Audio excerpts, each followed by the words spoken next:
ఏలేరు వరద ముంపు కారణంగా ఇబ్బందులకు గురవుతున్న చేనేత కార్మికుల కుటుంబాలను రాష్ట్ర ముఖ్యమంత్రి నారా చంద్రబాబు నాయుడు, ఉప ముఖ్యమంత్రి కొణిదెల పవన్ కళ్యాణ్ అన్ని విధాలా ఆదుకుంటారని, ఎవరూ అధైర్యపడవద్దని తెలుగుదేశం పార్టీ రాష్ట్ర అధికార ప్రతినిధి పిఠాపురం మాజీ ఎమ్మెల్యే వర్మ చేనేత కార్మికులకు భరోసాను కల్పించారు. గొల్లపురం నగర పంచాయతీలో గల ఈబీసీ కాలనీ, మార్కండేయపురం తదితర ప్రాంతాల్లో ఏలేరు వరద నీరు రావడంతో చేనేత మగ్గాలని దెబ్బతిన్నాయి. ఈ విషయం తెలుసుకున్న మాజీ ఎమ్మెల్యే వర్మ చేనేత కుటుంబాల ఇళ్లకు వెళ్లి చేనేత మగ్గాల్ని పరిశీలించి చేనేత కార్మికులతో మాట్లాడారు. ఈ సందర్భంగా మాజీ ఎమ్మెల్యే వర్మ మీడియాతో మాట్లాడారు.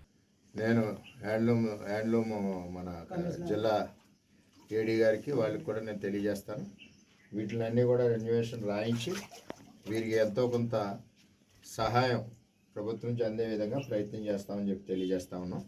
ఇదివరకు తెలుగుదేశం ప్రభుత్వంలో వీటి విషయంలోనే చంద్రబాబు నాయుడు గారి తాడిపత్రిలో ఇలాగే గోతులోకి దిగితే కొంచెం ఎలక్షన్ ముందే అయిపోయింది. అది వర్షాకాలం మత్స్యకారులు ఇచ్చినట్టు కూడా చేనేత కార్మికులకు ఇద్దామని ఒక జీవో ఇష్యూ చేశారు.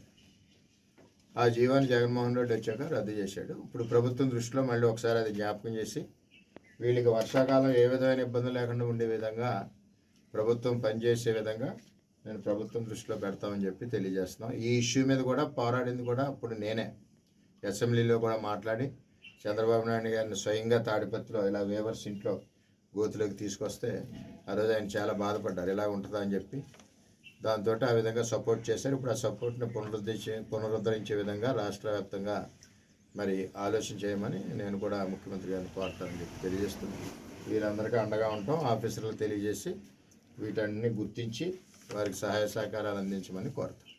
రెండో విషయం ముఖ్యమైనది, పడుగులు ఆరబెట్టుకునే స్థలం కూడా నీళ్ళలో ఉంది. అంటే వీళ్ళు 10-15 రోజులు పడుగులు ఆరబెట్టుకోలేరు. అంటే వీవింగ్ చేసి కుండీలే కాకుండా దీని మీద ఆధారపడిన లేబర్కి కూడా ఈ 10-15 రోజుల్లో ఇంక వృత్తి ఉండదు. ఇది కూడా దృష్టిలో మనం పెట్టుకోవాల్సిన అవసరం ఉందని చెప్పి తెలియజేస్తాం.